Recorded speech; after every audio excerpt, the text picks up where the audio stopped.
And it's been a long 4 weeks. I've had to endure lots and lots of abuse on Twitter for the first installment of this. So I'm coming into this on tenterhooks. I'm making sure I'm not going to set anyone up for downfall or anything like that this time. And joining me again is my good pal Andy Lairdinho. Andy, thanks a lot for joining us, my man. Yeah, no, my pleasure. I feel like I may have been a small part of that, maybe slightly negative energy towards you, and I apologize for that. But I was so convinced by what you said when we spoke last that I went all in on some Marseille guys, and I wouldn't say that it's worked out perfectly, but I'm not willing to take any of the blame, so I'm sending it your way. I'll take all the blame. Yeah. It's, No, but I think just speaking with you last time, and hopefully it was as helpful for other people who were watching, but it just really gave me like a better sense of like, wait, this is actually something I'm not doing regularly, and I probably should be. And so here we are talking about it. That hopefully helps others and lets others think like, oh, I should be thinking a little more than 1 week ahead or 2 years ahead. Yeah. Kind of that middle ground of where we can take advantage of some opportunities. Big time. And yeah, so I gladly eat my words on Marseille not conceding more than 2 goals within the month. Before the Lyon game came into it and whatever, I will retract that. But hopefully they finish the month strong, and there's still half of February to go, a few fixtures, so we'll see what happens. But we've got, basically, I believe I've got 2 other teams kind of locked and loaded for March, and Laird, you're the same. So we'll just be kind of going through the same kind of format. We'll talk about each team as they come up, go through fixtures, show you cards, all that good stuff. Do you want to go first this time, Andy, or will I do it? Yeah, I can go first. Mostly because I actually am not going with a single team here, because it's one that needs to be monitored a little more than just like, oh, here's a good fixture list. But cool. We're doing this mid-February. The end of the Austrian Bundesliga regular season is coming to an end, and many people know this, but there are a lot of people who don't. That after, I think they have 2 more games, and then they basically split the league in half. And there's a playoff for the title, and then there's a playoff for relegation. And you never really like consider like, oh, let me go buy some players that are battling relegation. But there is an opportunity in Austria, because the bottom 6 teams will play each other twice in order to figure out who's going to go down. And the benefit of that is that if you happen to get the 7th place team, so it's 7, 8, 9, 10, 11, 12, the 7th place team is going to play the 12th place team twice and the 11th place team twice, so home and home. And so you have this opportunity to get kind of a mid-table team that all of a sudden the league gets cut in half and they're top of the table and get to play the bottom of the table twice. And so the table is really close right now. I believe there are 3 teams that are level on points that would be in that 7th spot. And so it's just something that we need to monitor, because once we know who it is. So, if you buy in now, there's a possibility that they finish 6th and now they're playing the 1st, 2nd, 3rd, 4th, and 5th place teams twice. You don't want that. So you actually want this, whatever team that you're focusing on, you want them to finish 7th instead of 6th, which kind of is a weird thought, but like that's what you want to do. So definitely just monitor that. Like, it's literally not a team, because there are 3. I can look them up, and I had them up here and now my screen's gone, but I'm sure you can pull them up. But it's just like it's one of these weird quirks, and there are a few leagues that do this. Austria's just happened to be coming up on theirs, and so just monitor. Like, if we can figure out who's going to finish 7th, those players are going to have like prime matchups literally for the rest of the season. Yeah, it's a very interesting dynamic, and I think I heard you kind of speaking about that on one of your own shows recently as well, because that's definitely an interesting tactic. And as I look at the table, in the bottom half of the table currently, Last Glints are sitting in 9th. The only reason I kind of mentioned their name is they've been in European competition for the last 2 seasons, so they're definitely like a team with players that are underperforming at the moment. Mm-hmm. And they may not necessarily need to finish 7th to activate this, but the risk you've got, as you say, they're only on 21 points, and to get into the top 6, they only really need 3 out the next, 3 or 4 points from the next 3 games, so they might actually escape the bottom, and then maybe they're fighting for getting into Europe again next year. Would actually be really weird looking at the 9th place team in a division at this point in the league and thinking about that. But Yes, yeah, it's a bit of a matrix of combinations on the go here, isn't there? So a Rubik's It's Cube. really interesting. You can obviously see like kind of the matchups for the last 3 regular season games that they have, but like fourth place is at 26 points and Yep. 10th place is at 20. Like it is super condensed. And yeah, it's like Lask is a good call only because if they can't get out, like they greatly underperform. Like they shouldn't be in that bottom six. And so, um, they have an opportunity there. But like, again, like if you get into if you're sixth or fifth, like now you're playing Salzburg twice, you're playing Wolfsburg twice. And it's like, those are not, if you could take the middle tier, which is, seventh or eighth team and get the bottom ones, like that's where you want to go. And, and obviously you can dive into the schedules to see, but at this point of the season, I feel like anything can happen. So it's like, if you're like guessing results, it's just becomes a little riskier. But once it becomes clear, I don't think there's going to be like this huge push to buy these players only because, Russia's back. All of the challenger leagues are playing at that point. So I don't think there's going to be this like mad rush to this, seventh and eighth place teams in Austria, but there should be opportunities there. Of course, and like with content you've done in the past, the thing with opportunities in terms of SO5 windows, this kind of thing is it only needs to pay off like for a short little time, and if you pull one reward that makes it worthwhile, happy days. You can go on and do as you please with the cards. It's not as if they expire at any point. Keep them Exactly for next year, sell them, keep them, whatever, plus anything that they churn out in the meantime. And little tactical windows like that, as I've mentioned before, definitely is like there can be little windows into a longer play. If you're interested in getting a better footprint in Challenger Euro, because these guys will go on discount quite soon because it is perceived as end of season. Right.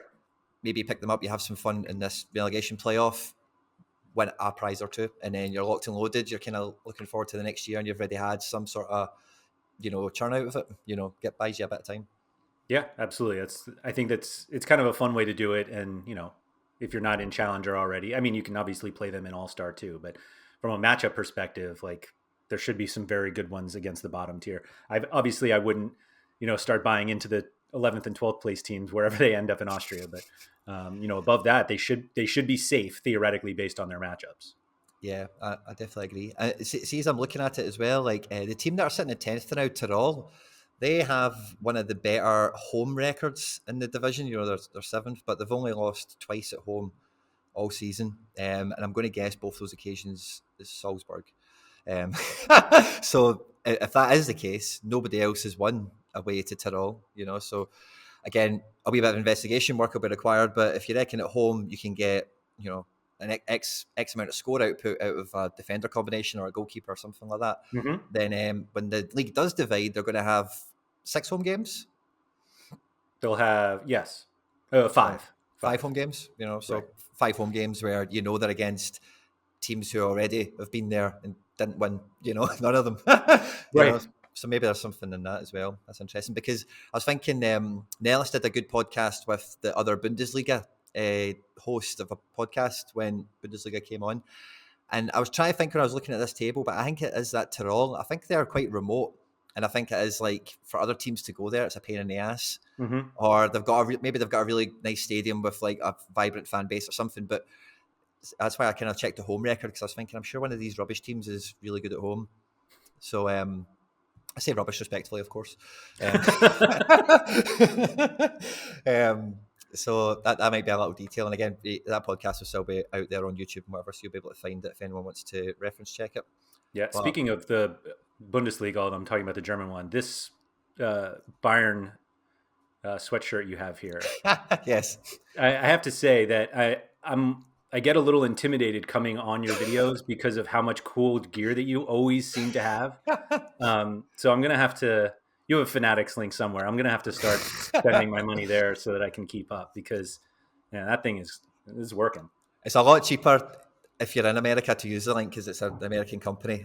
Even better. It's pretty funny that your kind of outlook for the next little period was more like a league, kind of like a cross section of a region. If you think about Challenger Euro, that kind of thing, an area of the market where things may be overlooked, underpriced. Maybe you can polish them up a wee bit, get a wee bit of use out of them, whatever you're after.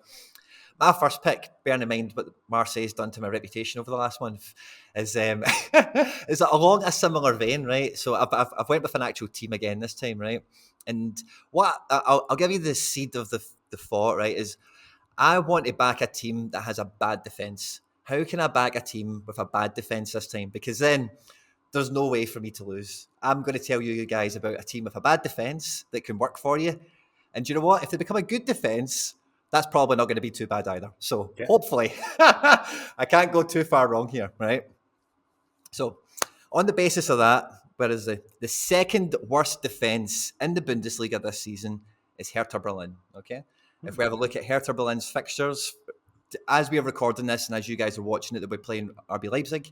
So hopefully Leipzig score 3 or 4 goals, hammer them, and they don't get really good any SO5 scores. And by the time you're watching this, you'll have a nice little discount to go and pick yourself up, maybe if you're into that kind of thing. Who knows, right? But from then on out, they've got away to Frankfurt, away to Freiburg, home to Frankfurt, away to Gladbach, at home at Hoffenheim, and away to Leverkusen. That's their next bunch of fixtures, right? Now, using my pals at Sorare Data, I've been diving through the statistics for the Hertha Berlin defence. And what you'll notice is there's a little gentleman by the name of Mittelstadt, right? This guy predominantly plays left back. He's also played a bit on left wing. This guy scores very well, even when they get beat. The guy does like to get decisive or two. That does, he got 100 in I think it was a 1-1 draw with Leverkusen. It'll be on screen. I'll be catching this later, So he got a 100 in a game basically where they didn't run over anyone or do anything incredible. What brought this to my attention that allowed me to then dive into Hertha Berlin is long-standing viewers of the channel and the content will know I'm a big Niklas Stark fan. Stark got an 86-pointer in a 2-1 loss to Firth, like last game week or something. I was like, I knew I should have bought him. I knew it. And so Stark and Mittelstadt look like two very good defence cards that even without clean sheets, as long as they don't concede more than 2 goals, can get you big, juicy green scores. And with the opposition they've got coming up, Freiburg, Frankfurt, Gladbach, Hoffenheim and Leverkusen, their defence is going to be tested. The job is just conceding less than 3, of course, on the most part. And, if they turn things around and put egg on my face, they get a clean sheet against somebody, it could be good as well. I like that call a lot. I particularly like Mittelstadt because I'm usually not someone who likes to go for fullbacks or wingers, but he's got like a decent role on set pieces. He doesn't take all of them, but he's got a role on them. And so, any dead ball is an opportunity for a decisive. And so if Mittelstadt is standing over a corner and and Stark gets in the box and bangs one in, you're going to be really thankful you watched this video. Now, full disclosure, as I was preparing for this video, I bought a Dedrick Boyata super rare for 0.15. He's injured. Maybe he comes back into the team. Former Celtic, former City. Ticks a lot of boxes. I went to a Man City Liverpool game at Yankee Stadium. It was like they had a terrible name for it. What is that Champions Cup that they had in the US? Oh, it's like they stopped doing. It was like the World Championship or something, wasn't it? Man, I can't believe I forgot. But anyway, I went to the game, and Boyata scored on a header, and he was easily the biggest guy on the field, and I was like, this guy is going to be awesome. And I think it was like the last time he played more than 17 minutes for City, and I don't think I've really heard of him since. But he is a physical beast. Well, it's funny you say that because he did that. He played like that for Celtic for like 2 years under Ronnie Deila. Would you believe it? Of all people, Ronnie Deila signed him for Celtic, and he done really well. And then we ended up losing him on a 3 to Hertha. But you're right. The reason I like that Boyata as well is he is capable of maybe getting 5 goals a season, 4 goals a season. Which for a big centre back's cool. And I also bought a rookie card who scored from centre back in the 2-1 loss to Firth. Pennies on the pound. But again, I was looking at this and who was playing, etc. The rookie played and scored, and I thought it would be rude not to buy it really at this point. I just bought a Boyata, so I bought him. And I had a Stark limited from ages ago. So I do have a wee bit of I'm close enough to Hertha. And the funny thing is I recorded a Bundesliga review with my boy Chris on Monday. And we must have spoke about Hertha Berlin for about 5-10 minutes. Hertha Berlin are the most frustrating team to support and back. And, if for so many years they've threatened, we're spending money and we're going to, we're really going to challenge to get into European places. Spend 25 million on Pjanic, who's away back to Fiorentina now, and spent a lot of money on Cunha. So they've done a lot of wasteful stuff with money. Anyway, they can be reliably frustrating, and we are kind of relying on these defenders conceding goals and being on the receiving end of attacking play. That's all we need here. Yeah, I'm in. In midfield, Derrida and Askiabar also kind of popped up on the radar. Derrida's been there for ages, 31-year-old veteran midfielder, will almost certainly play every game. Can get a deep green if the result, and he's just involved in some attacking play as well as defensive. And he's usually an option on set pieces too. Perfect. And I can't say his name, the Argentinian lad, Askiabar. Big money signing at one point, highly thought of. He's missed the last game. I've tried to look into it. Doesn't appear to be injured. Just appears to be a wee bit of minute management, perhaps, or a wee bit of experiment because they're not doing well form-wise. But they lost to Firth, who are bottom of the table without Askiabar leaving the bench. So stands to reason. That's the first time they've done that, and they lost the bottom of the league. They probably can't afford to do it again. His scores are really consistent. I was looking at him. Is he U23? Or is he? No, I think maybe just came out of it. Maybe just came out last year. Yeah, something like that. I was looking at him. His scores are really consistent. Like he doesn't flirt with 90 and 100, but he's just like super consistent and really isn't that expensive. I mean, nobody on this team is really that expensive, but he's pretty consistently up there. And this is a decent price. 52 L15. Yeah, I mean that's pretty good. But I think I feel if you told me that, I would guess that every score was between 50 and 55. So I'd say over the last 15, you've got a couple of 40s, but when you're getting into the 50s, it's between 52 and I think he's getting some 60 pluses without decisives. Yeah, you can get to 68 on AA, 64. And again, these are matches where, so he got, with all-round score only, no decisive, a 2-0 loss away to Hoffenheim, he achieved that. Also a 2-2 draw away to Stuttgart, no decisive. A 2-0 win at Bielefeld and a 1-1 draw with Bochum. So these again are not games they're dominating. They're not necessarily scoring lots of goals. He's not getting decisives. He's just kind of mucking in. And because they're such a bad team, like he's kind of getting lots of duels and stuff like that. And there's a few things going on. I've not watched Hertha too closely, but I know what they're about. And I've watched them a wee bit this year to say this much, if nothing else. And basically, after that horrible run of games that I told you, they've then got a derby match with Union Berlin, who are actually fighting at the top end of the table. And then after that, I'm going to assume they collect very little points up until this point. If they are going to stave off relegation, the remaining fixtures they have are all cup finals. They're all 6-pointers. And then they've got Borussia Dortmund in amongst that as well. So for the foreseeable future, it's pretty grim for Hertha Berlin. But they have, but obviously these guys are scoring in situations where you're not expecting them to score that well. So they do have some interesting attacking players that you might want to look at. Maybe maybe they will score. They do score some goals. They're not terrible at it necessarily. It's just not what I'd be looking at for this team. But some of the guys, if you reckon they're on penalties, you can maybe investigate further into the attack. They've got some nice guys there. Even guys in midfield like Stuart Serdar, recent acquisition, Lairdinho from the K-League. There's some other guys around there that are nice to look at and could do something for you potentially. But deep greens are in defence and midfield. Yeah, no, that's fun. Those are nice. Losing to Firth at 2-1, my gosh. Yeah. Not good. Horrible. So that's as good as I've got for like a solid cannot fail. Cannot fail attempt at some sort of March prediction. Cannot fail. Okay. How much have you looked at Major League Soccer? Like for the beginning period, because we're basically 10-ish days out. I tried to, and I only found myself looking at my own cards, and I just felt I'm too biased at this point. I'm too blinkered to, because I think with me anyway, like if I want to see a full set of starting 11s before I start to try and they could beat them, and that guy might come into form or whatever. But don't get me wrong, Atlanta at first glance looked like March and April. Looks pretty good. They've got Charlotte twice, I think, and they've got some favourable games like Miami and Cincinnati that you would say should be good Atlanta matches. But like I say, I get drawn towards the teams I've got cards in, and I thought I'm too close to this. I'm getting, I'm polluting the water kind of thing, Yeah, no. So to do like kind of a league-wide picture first when it comes to MLS. So MLS is split up into two conferences, and so because they have so many teams, you don't play every team the same number of times, and so what if you're looking for like MLS players just for the whole season, like and if you really want to focus on schedule, like the Western Conference is much better than the Eastern Conference, and so we have this situation where like Western Conference teams are going to play other Western Conference teams more than they play the Eastern Conference teams. And so if you just want to say like, I want the teams that are going to play the worst schedules basically, or the worst teams in their schedule, like focus on the Eastern Conference teams. One thing to note is that Nashville moved from the Eastern Conference to the Western Conference. So if you're looking at them, you're like, oh, they play all these Eastern Conferences. They're not going to this year. Nope.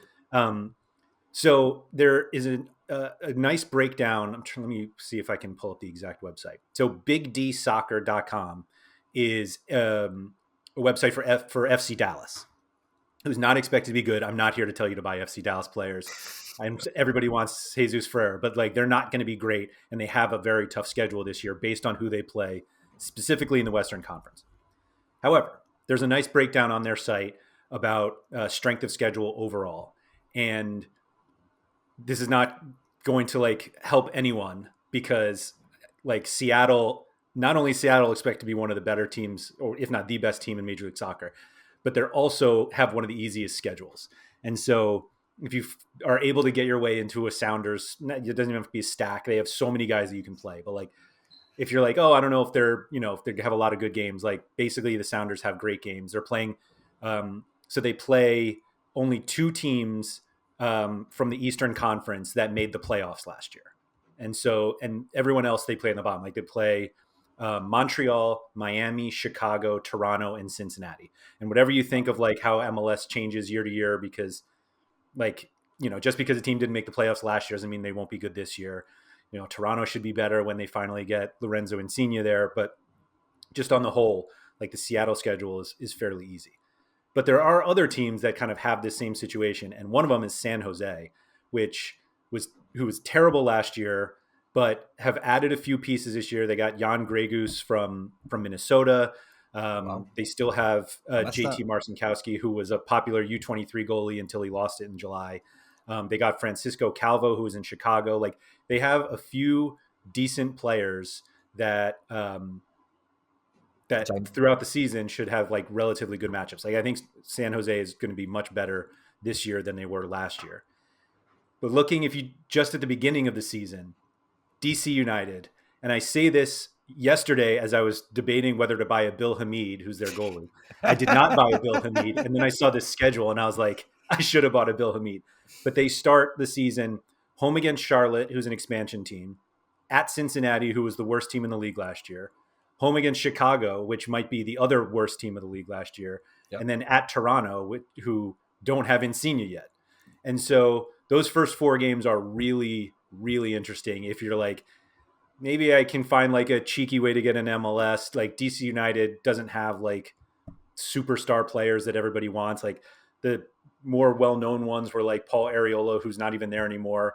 They're trying to get rid of Ola Kamara, but like the defense was riddled with injuries last year, which is why they were so bad. Even Bill Hamid, the goalie, gets hurt every so often.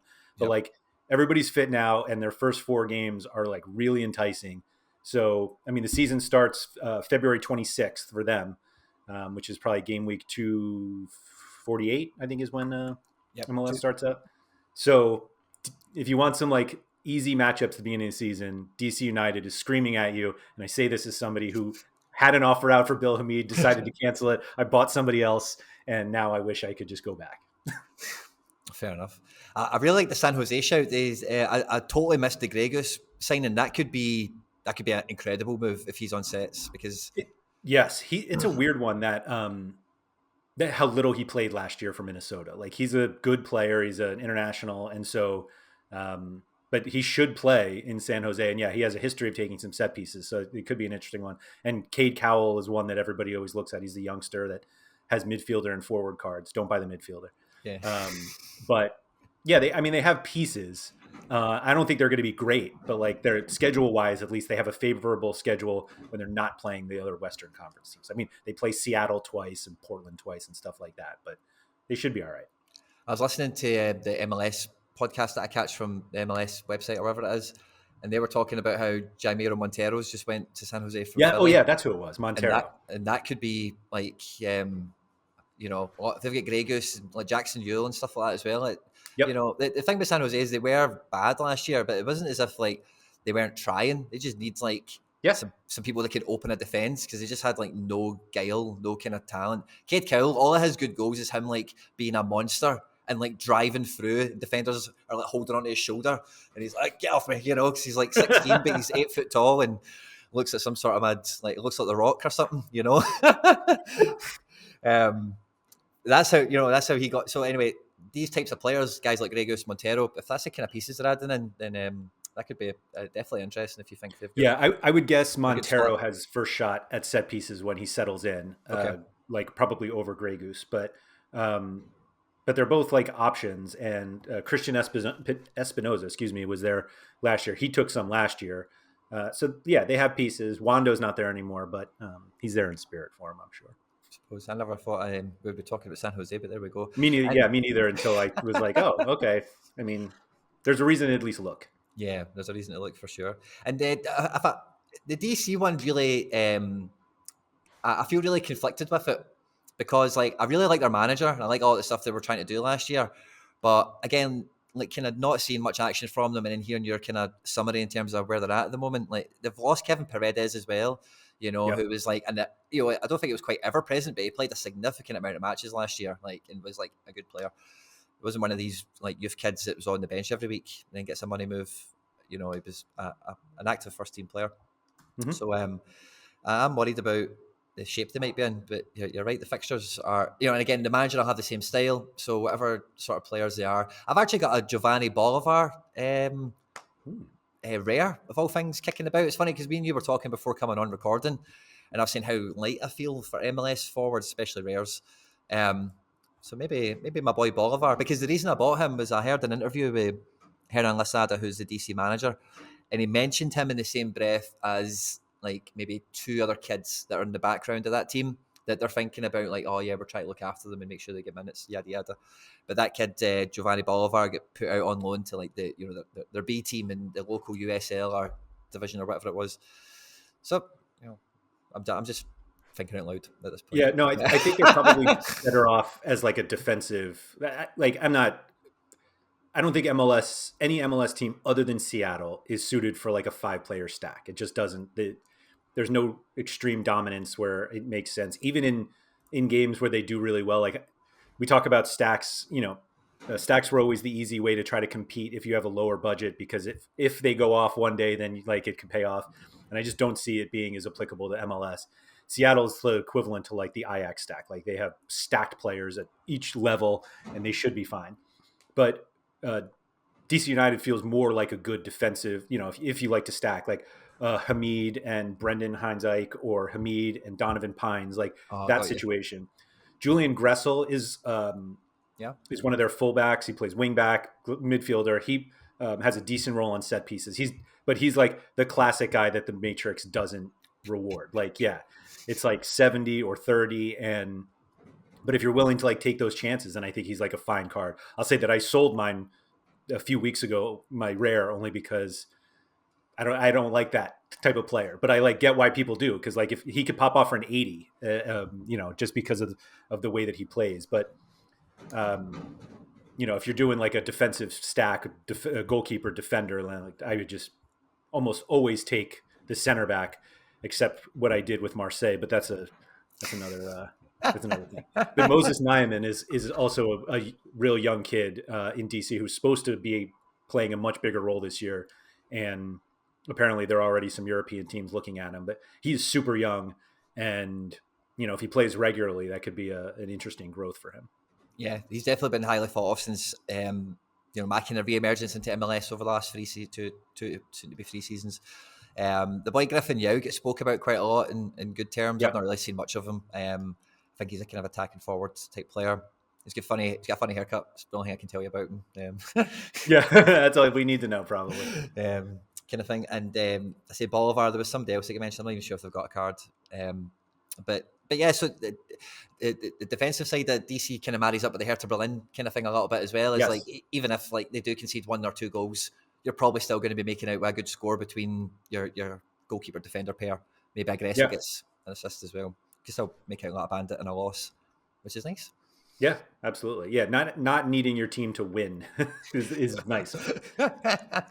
When I was kind of coming back to like thinking about maybe some sort of like forward thinking team to maybe try and look at as well a little bit, I couldn't help myself. I basically went down like a 30-minute spiral of weighing up how likely it is that Seville are going to win the league this year by looking at their fixtures, and Real Madrid's Barca might win some games, looking at all that. And then I realised, I spoke about Seville last time. Like, I feel a bit of a cop-out if I did Seville twice. So I looked the odds, and this is like UK odds, Andy. I think it might be a wee, so the UK odds is 7-1 for Sevilla to win the league, which I think would be like 8 in fractional odds or whatever, Yeah. And I was tempted to put 100 quid on it, but I didn't. And also the same bookie on fractional odds, we're still giving out 2 to 5 on Celtic to win the league. So 1.4, I think that would be. Yep. 40%. Sounds about right. Yeah. Celtic, 40%. That's very generous. That's what I thought. Anyway. It seems it. Yeah. So I thought I'd put it as a wee pair, and it was like 11-1. So I could put 20 quid on that, but I didn't. So anyway, not going to Seville, but what I ended up doing, similar kind of stuff, looking at teams that have got good goal output already this season for attacking, and then maybe the fixture list they've got coming up is kind of conducive towards that. Again, it's a team I'm kind of close to, and it was similar to when I was looking at MLS. I just found myself looking at teams that I have been watching, or I've got cards that I've got an idea of what's going on in the team. You just always feel a bit more comfortable, I suppose, with stuff you've got a hand on in some way. And that led me to Verona. Okay, now Verona in Serie A are at the moment the 4th highest scorers in the league. They're currently placed about 10th or something. They do have definitely like a top 7 worst defence, it must be said, but yes, top 4 best attacks in terms of how many goals they're knocking out. Over the coming fixtures, they're going to play Venezia at home. They are the 4th worst defence in the league. They're going to be away to Empoli, who are the 2nd worst defence in the league. And then they're going to be at home to Genoa, who are the tied 3rd worst defence in the league. Once they get by those teams, they've got Napoli, and that could be a really bad time to play Napoli, because Napoli will just be coming off of a triple header of Barca, Lazio, and Milan. Then Napoli have got those 3 games, and then they've got a week off, assuming that they don't get by Barcelona, of course. And then they're coming in to try and challenge for the title. So maybe they come in rejuvenated, and they want to spank Verona. So that may be a horrible game to be a part of, right? I'm getting that out there now. Napoli could be angry and motivated. Who knows, right? Yeah, who knows at that point. And they've also got a game with Fiorentina, which I would class as a 6-pointer. Now, when you look at the table in Italy, you'll see that it would appear in first glance that the top 6 get European football. With the semi-finals of the Cup currently being Fiorentina, Juventus, AC, and Inter Milan, as long as Juventus, AC, or Inter Milan win the Cup, there will be a 7th spot for Europe that will come onto the league table. So finishing in 7th becomes valuable. If you were to go one step further into imagination land, and maybe you imagine Lazio win the Europa League, or maybe Roma win the Conference League, maybe something crazy happens in the Champions League with one of their teams. Who knows? Maybe there's another spot, blah, blah, blah. Anyway, Verona are going to be right up for trying to challenge down 7th. Fiorentina, since selling Vlahovic, for the 3 games they've had, have not scored the same amount of goals as they had with Vlahovic in the team. It's not really rocket science. So with the kind of immediate kind of little fixture list that I see Verona having, with Venezia, Empoli, and Genoa in particular, if they can get a positive result in Fiorentina, they could really be looking to hunting down, so they have those games, they could score a very good amount of goals. Guys like Lazovic in midfield has got a good set piece allocation, gets a lot of decisives, is like left mid of a 3-4-3, so gets points up and down the pitch, defensive actions as well as crossing and all the rest of it. But the 2 best attackers on SO5 certainly is Caprari and Simeone.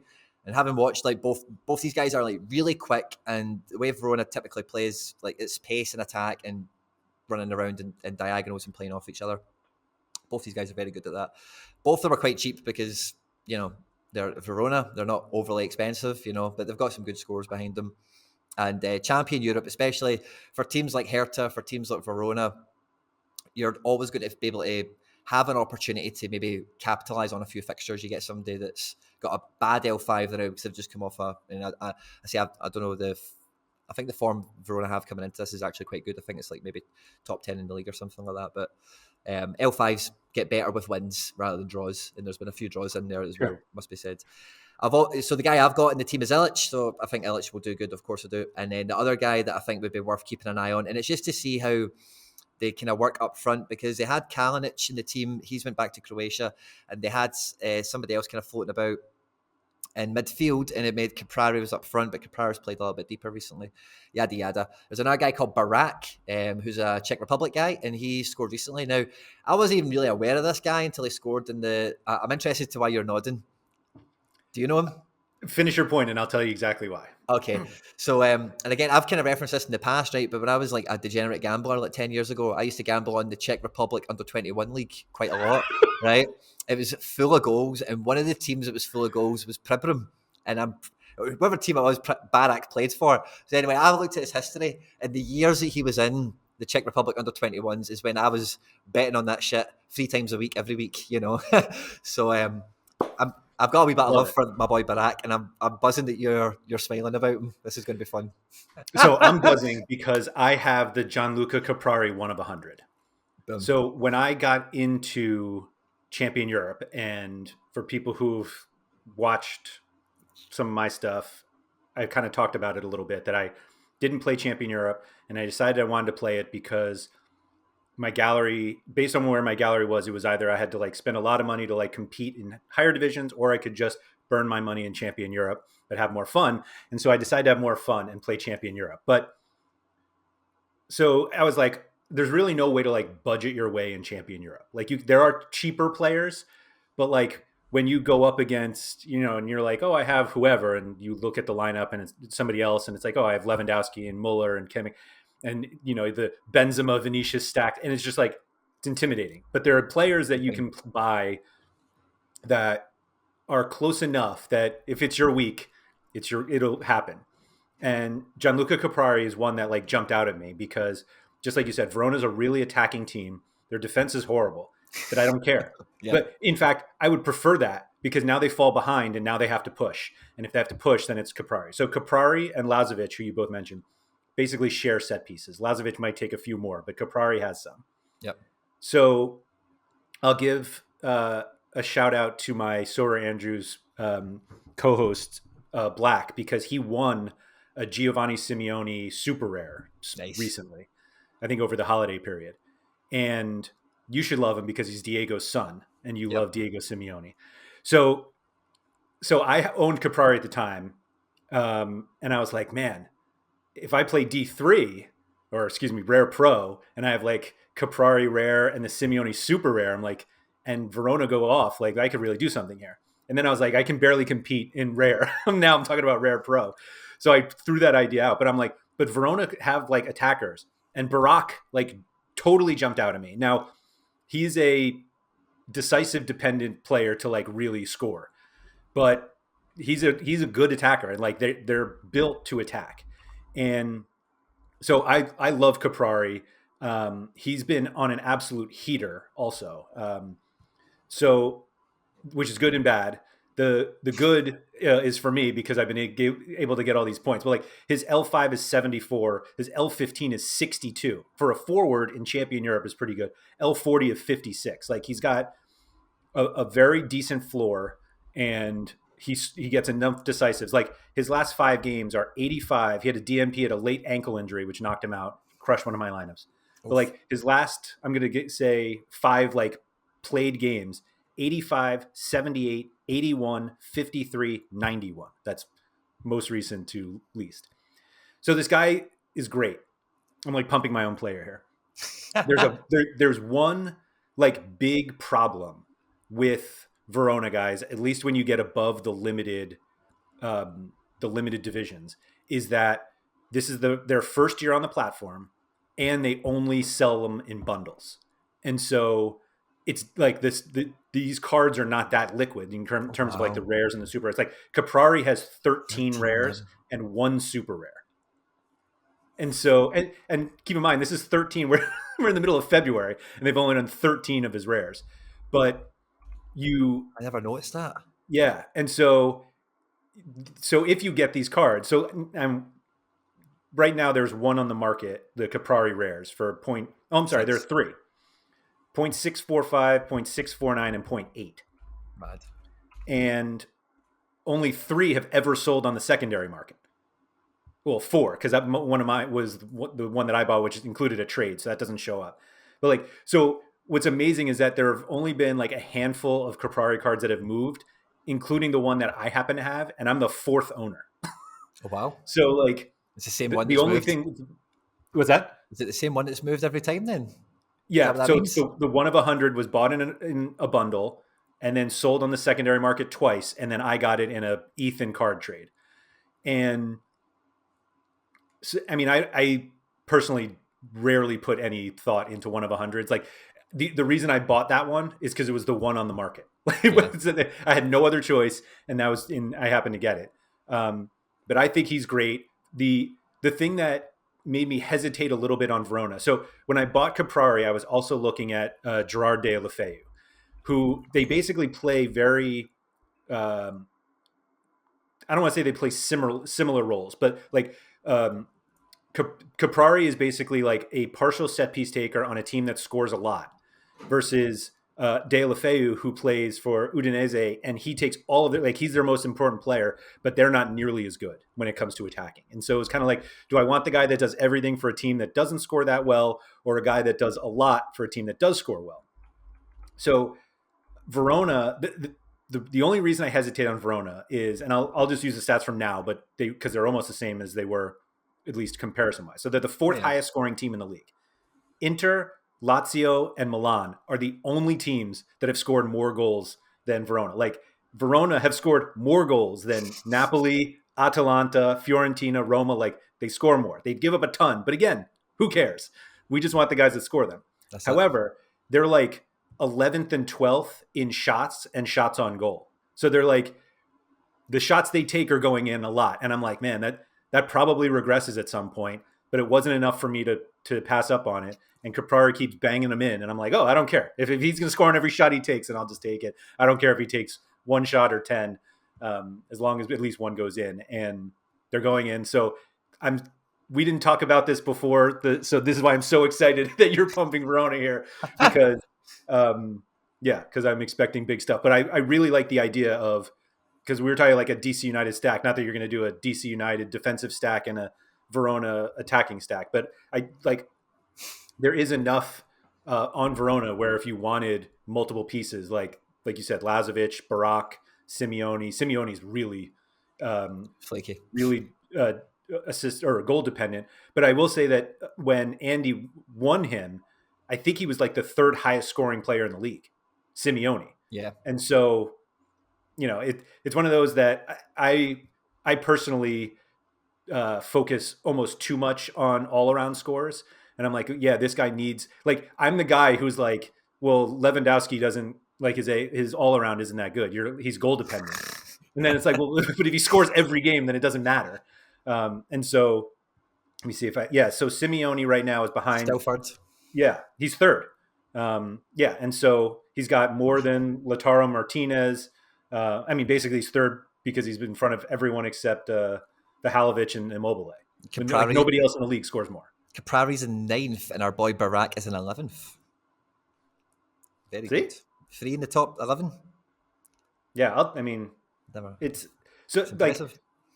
Like, they're built to score. Like that, they're an attacking team, and they happen to be on a good run right now. And as you say, they're going to keep going. Yeah.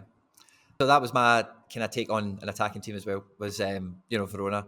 I've had the fortune of managing it. I think I've watched like them 3 times. I bought the Illich the day after I got married, so I don't know if that's maybe some sort of mad cosmic sign or something, but so I quite like that card. Anyway, I've watched them a few times this year, and like Tudor, like honestly, even since the beginning of the season, I was like, this team is going to be fun to watch. I've not really ever been tempted to sell that card. Not really been overly tempted to buy more, because as you say, like they could lose 4-3. Like that's the kind of team that they are, and going a full rig out of a team like that can be dangerous. But they're a lot of fun to watch, and I really hope like Tudor's a good guy. He's been around Serie A long enough as a player and stuff like that.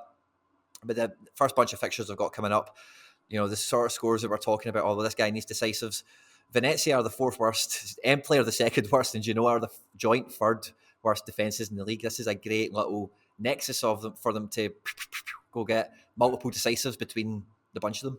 Hopefully. Yeah, I was looking at the supply on the other guys. I guess I misspoke that they haven't done. I mean, Caprari has like no cards, but the other guys have enough that you should be able to get him. And Illich is a U23 for a few more years.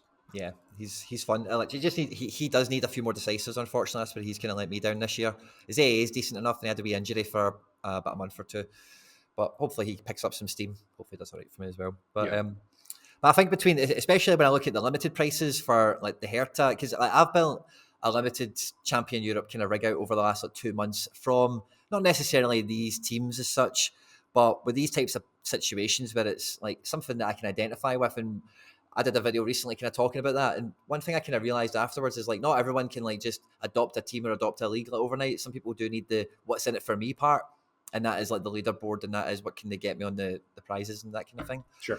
And for that kind of motivation, if that makes sense, I think Hertha at the back and expect them to be busy, and Verona attack and expect them to be busy. You could get some decent prizes in Champion Europe Limited with that kind of rig out, quite comfortably, quite affordably. Is my kind of thought process. This past weekend, I ended up building a kind of a mini Monaco stack, and Monaco was one of the teams that we talked about last time. And your pick, I believe it was. It was, yeah. All right. But yeah, I mean, but it was as simple as that. I was like, the matchup was good this week. So I bought a new bull 2 weeks ago, and then Maripan, and then I added somebody this past weekend.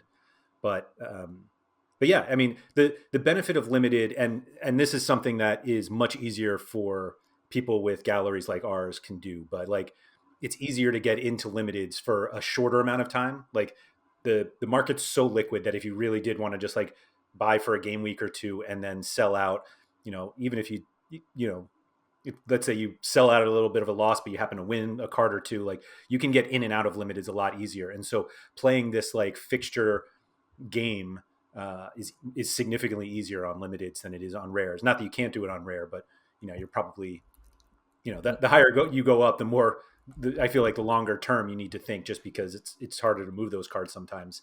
Definitely. Just based on price. And they're huge purchases, and I think, again, like we'll make every effort to make sure we kind of highlight that, especially at this point, but spending £500 on something is a big purchase, and it kind of gets desensitized a little bit when you're living and breathing this stuff. Yeah. But, Laird, it's been an absolute pleasure. We're just kind of spinning out chatting gibberish, but it's been fun. It's been an absolute pleasure as always, mate. I really appreciate your time. I hope you have a great March, mate, from Game Week 248 and beyond. And thanks again for joining us, buddy. Yeah, man. The pleasure's all mine. Good luck to you as well. Magic. Thanks a lot.